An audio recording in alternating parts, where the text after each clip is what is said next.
You're listening to This Week in South Baltimore, brought to you by SouthBmore.com.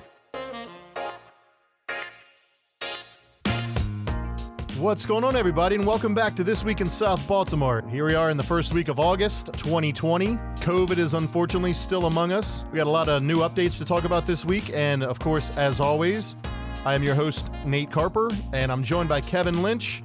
Kev, let's get that COVID stuff out of the way. What do you think?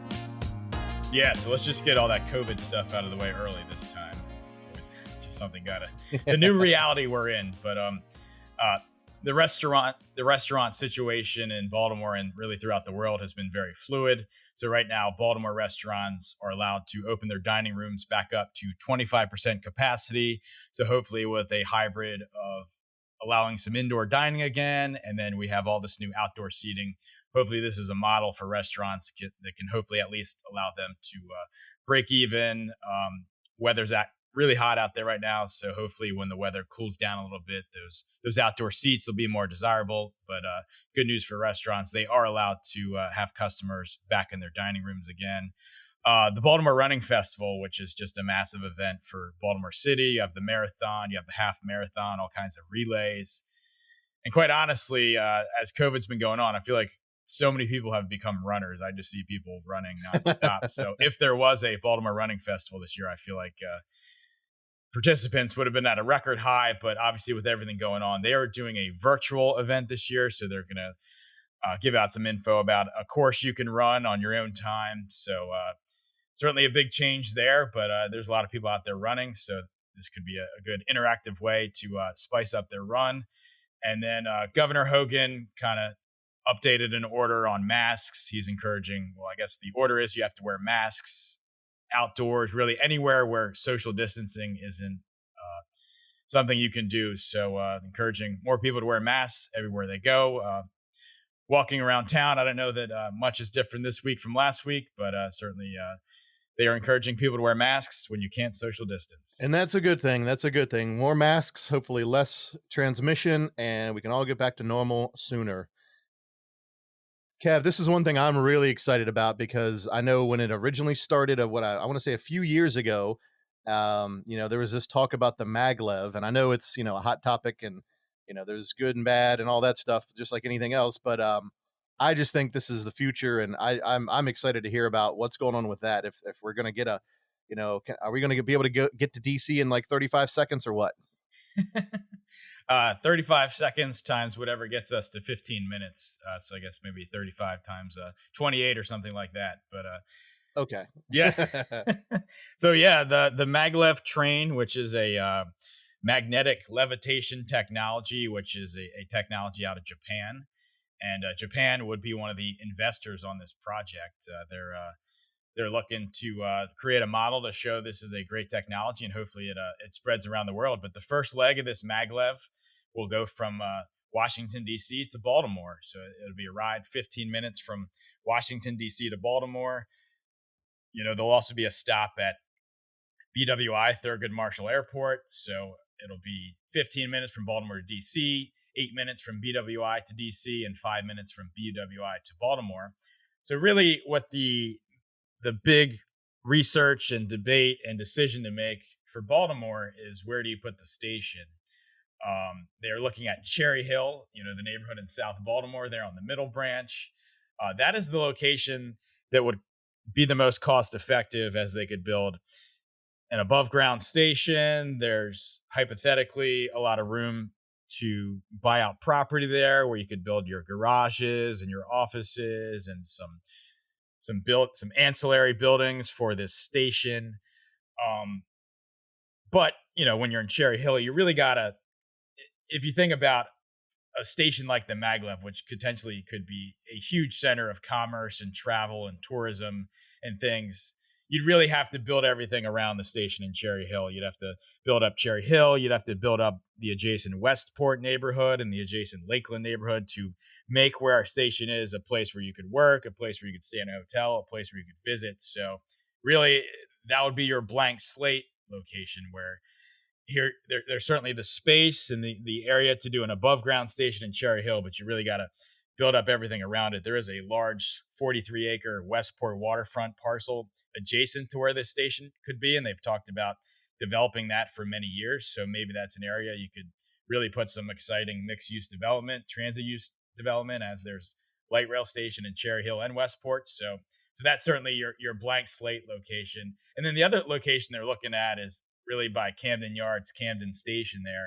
in downtown Baltimore, where you'd already be next to the stadiums, next to the convention center, next to the Inner Harbor, in the heart of downtown. We already have a lot of offices and hotels. So that station, they say just the station alone would cost 500 million more dollars, because you'd have to dig a big hole in the ground and build the underground station. Would that require taking out part of the Federal Reserve building that's there, or taking out part of the convention center to do this? Would there be a long-term road closure to make that happen? So certainly that's a station where really you're in the heart of the action if you get off a train there, but it would be a much more expensive station and a much more intensive construction project. So we will see where they go with that. But the goal for this maglev train is to eventually go from Baltimore to New York City, maybe all the way up to Boston at some point. So really, they're pitching it as you could live in Baltimore and work in New York City and get to New York City in 45 minutes. And obviously the salaries in New York City are going to be higher than there in Baltimore. You could get to DC in 15 minutes. There's going to be a leg to Wilmington, Delaware, and Philadelphia. So certainly those trips will be pretty short. I don't know the exact time on that, but certainly, they're pitching this as, the future. They said, a generation ago, they made I-95 happen, and this is our chance to spend a lot of money and take care of our children and our grandchildren, so that they can have, a world class transit option. And who knows? They say there's like 50 million people that live in this corridor between New York City and Washington. If you can connect them all within an hour of each other, that could certainly have an impact. So we will watch this project. They're working on a environmental impact statement through multiple government agencies, and that's supposed to be done in 2022. They're hoping maybe in 2022 they can start their acquisition of properties and right of ways, and maybe start construction that same year. The goal is to get that ride from DC to Baltimore available, hopefully within the decade. So we'll see if they can make that happen. And as far as costs, they're saying, as far as riding it goes, they're looking at maybe $1 a mile. So that would be 36 miles likely between Baltimore DC. So it really could be like a $72 round trip. So they're hoping maybe some employers will want to help their workers maybe buy down that cost. Right. Maybe there's a way that government could get involved. That's not something they're asking for, but maybe there's a way that there is a way to bring down that cost a little bit. But they certainly talk about, if you do work in DC, maybe your car's about 50 cents a mile to drive a car, then you're paying for parking. So maybe if you can buy down that cost a little bit, the cost could be similar. But certainly a high technology way of travel that could be coming to Baltimore and DC and New York and all these places. And it'll certainly be something to keep a big eye on. And if they do choose Cherry Hill, keep an eye on, interesting about Cherry Hill is the area they want to put it is a lot of industrial properties. So those industrial properties would need to be bought out. And if that happened, then you could sort of build this sort of new hub and small downtown around there between Cherry Hill and Westport. So two interesting scenarios. Do you put it in the heart of the action, or do you create a new hub of mixed use development and transit? So it'll be an interesting story Right. to follow. Hopefully we're alive to see it when it actually goes to New York City or Boston. But I guess this could be the wave of the future. Yeah, absolutely, and I can't wait to see how this develops. And it's exciting. It's like you said, this could really develop the Cherry Hill area, or we bring it downtown. Either way, I know there'll be lots of back and forth until it actually happens. But I just hope we get to ride that train someday, and I'm sure we will. Yeah, I know. Anyway, Yeah, my boys are super into trains, so I'm sure they would absolutely love yeah, to take a ride on that. Though they won't be kids. oh They won't be yeah. kids anymore by the No, time. haven't been to Europe and stuff recently, and it's amazing over there, the train systems, and everybody gets around on train and bikes and everything. So it's just we definitely need more of that here. We need more transportation opportunities in all different areas of this country, especially in our tight corridor of the Northeast here. But Yeah, anyway, Kev, so I know you got some. We also got to talk about some openings and closings that are going on. We got some exciting new things coming, and a couple disappointing places that had to have to leave us, unfortunately. But I know you would like to talk about that a little bit. Yes, the small business community always brings us lots of news in South Baltimore, but Be More Licks, a really popular ice cream shop out of Canton, is coming to Federal Hill. They purchased a building at 901 Light Street. The owners are the couple of Barbara Maloney and Kimberly Proctor. They've done really well with their location in Canton, which has all different kinds of ice cream and sundaes and milkshakes. And one of the big things that makes them popular, they have this huge ice cream mural in Canton, which leads to a lot of Instagram and Facebook moments. So they're putting another mural, which will face Light Street. So it'll be a cool looking building. It's there at the corner of Warren and Light Street. This was the old Patillas Cleaner. So they're getting in there. They're hoping to open this by the end of the summer. And Federal Hill is all of a sudden the hub of great ice cream because we have the Charmery that recently opened on Cross Street. You have Taharka Brothers Ice Cream, which is coming to Cross Street Market, and now you'll have Be More Licks. So really, the three biggest names in Baltimore ice cream will be in the heart of Federal Hill. So certainly exciting for those with a sweet tooth. Absolutely, that's awesome. Getting back to Cross Street Market, where Taharka Brothers will be, the Atlas Restaurant Group will really be the anchor of the Cross Street Market with this big seafood crab house concept that'll be 5,200 square feet of indoor space with a rooftop deck the same size. This will be a 310 person bar and restaurant on that Charles Street side of Cross Street Market. So really, it would be pretty similar to Chop Tank, which they have at Broadway Market in Fells Point. So this will be the space that was once Nick's Inner Harbor Seafood. So this would be a higher end, but also casual bar type environment. Crab house and seafood place, massive rooftop deck. So hopefully by the time this opens, attended Orioles baseball games and attended Ravens games might be back, and they're shooting to open sometime next year. But construction has begun on that, and not only will they have the seafood restaurant inside, but they're also having a seafood market within the market where they're going to sell fresh cuts of fish and shellfish that you can buy to go. But there'll also be an oyster bar where you can get some oysters on the half shell and get some drinks and walk around the market. So that big project has broken ground and is finally moving forward. Charles Street's getting a lot of action these days when it comes to retail. A lot of spaces filling up. So here's kind of a shuffle going on as the Book Escape, which has been at 805 Light Street for 17 years. They've decided to make the move to 925 South Charles Street, a space that's been vacant for about a year since Be More Scrap moved to Pigtown. Another place that's opening is Patorco. That's a CBD hemp and natural products store, which is opened at 1132 South Charles Street. That was the former home of Punch. That was a women's boutique. So they're offering different natural products that you can buy there. And then we have some closings that happened in the neighborhood. Philip Michael's Studio at 1500 Riverside Avenue at the corner of Ford Avenue. That has closed. And then Long and Foster, which was once one of the biggest names in local real estate. They once had two offices on Light Street. Now they have none, as the office at 1210 Light Street has closed. There's still a lot of places to get a realtor and walk into a real estate office in South Baltimore, but Long and Foster's no longer in the picture. Any of the agents they had can now make the move over to the Fells Point office. And then some interesting notes here. A couple bars that have been gone for many years are getting renovated. You have Tommy's Downtown Tavern, which was once at the corner of Cross Street and Scott Street in Pigtown. That entire building was renovated, and that space became an office space. And then you have Leon's Bar, which is at the corner of Barney Street and Light Street in South Baltimore. And that bar has been gone for at least 8 years. The liquor license dissolved on that, but that entire building, a big double wide 3-story building with the first floor retail space, that building's being renovated. I don't have any additional info on that at this point. Will it be all residential? Will it have a retail component? Could be another restaurant. I'm not sure, but the process has started to make that something different. Awesome, Kev. Thanks for that update. And I just want to remind everybody out there listening that things like if you want to see the Atlas Group, their new concept at Cross Street Market, check out southbmore.com where you can always take a look at the renderings and kind of get a visual. I mean, it's really cool what it's going to look like. It's just amazing what they've done with the market and the future of that. I mean, one thing, myself being in a band and being an advocate for live music around the neighborhood, I can tell you that I'm hoping that they eventually maybe look at that, especially up top on the roof deck. We're a city of roof decks, and there's not a ton of roof deck bars out there. So the fact that we're going to get one at Cross Street Market is pretty awesome.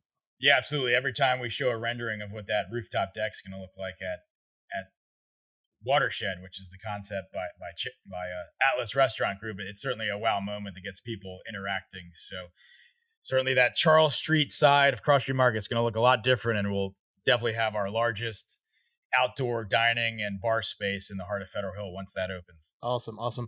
And I know you mentioned, some real estate news within the closings. We got some Pigtown real estate news. What's going on over in Pigtown? So yes, in Pigtown, Storedall Self Storage opened a 699 unit storage building at 1018 South Pocket Street. This property was part of a 3-story historic building that was once part of all the meat packing taking place in Pigtown. So that is now open. It was a historic renovation. They also added an addition, so now a new storage option there on Pocket Street in Pigtown. And also part of this project is a lot that's behind this at the corner of West Cross and Sterrett Street. This was used as a staging area during construction. This was previously a small parking lot.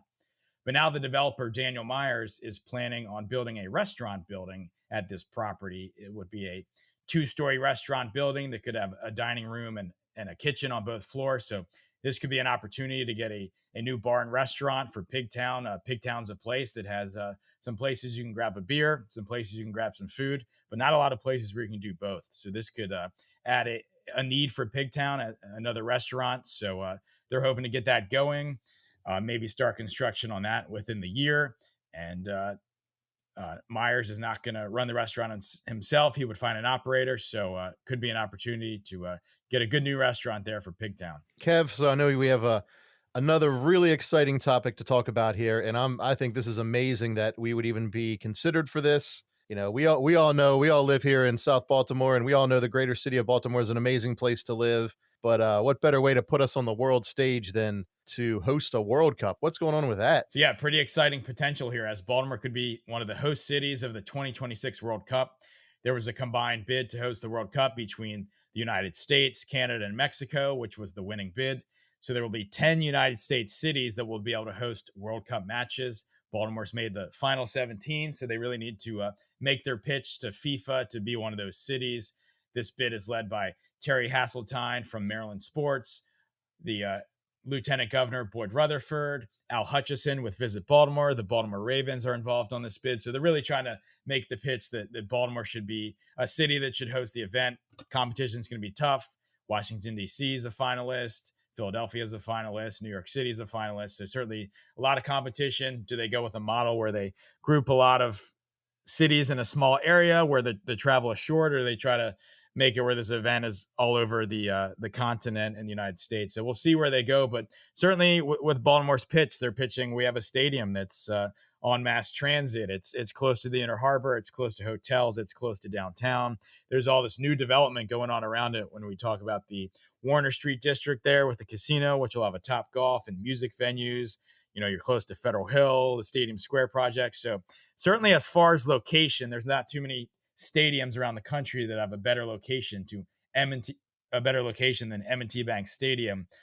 Will the fact that we're Baltimore, not Washington, D.C. or New York, hurt our chances? I guess we'll see. But certainly they're making that pitch. The decision probably won't be made for another year or two. And as most things right now, they gave FIFA a tour of our site, and of course that was virtual right now. So they put together a video and talked up the pros of having the event in Baltimore. So we'll see what happens, but that would certainly be a world-class moment for Baltimore if they could host the World Cup. And it'd be a fun event. You'd get to see people from different countries showing their pride, coming to games. And it'd be really cool, whether you're a sports fan, a fan of culture, or a big soccer fan. Oh, that would just be so fantastic. And I know you'll keep us up to date on that. It's a reminder to everyone out there that you can always get updated daily on southbmore.com if you check it out, and make sure you subscribe. It's more of a just get signed up. It's not a paid subscription. It's just, hey, you get a daily email that'll update you with all the news. But Kev, you want to talk about anything going on with southbmore.com, the site itself? Yeah, we appreciate all of our podcast listeners. And if anybody's looking to get the word out about their business or their event or anything they have going on, definitely contact me. We'll see if we have any advertising that can fit your needs. But everybody have a great week, and we'll look forward to giving you all the updates in South Baltimore each day. Awesome. Thanks, Kev. Appreciate your time. Thanks for tuning in, everybody. All right, take it easy.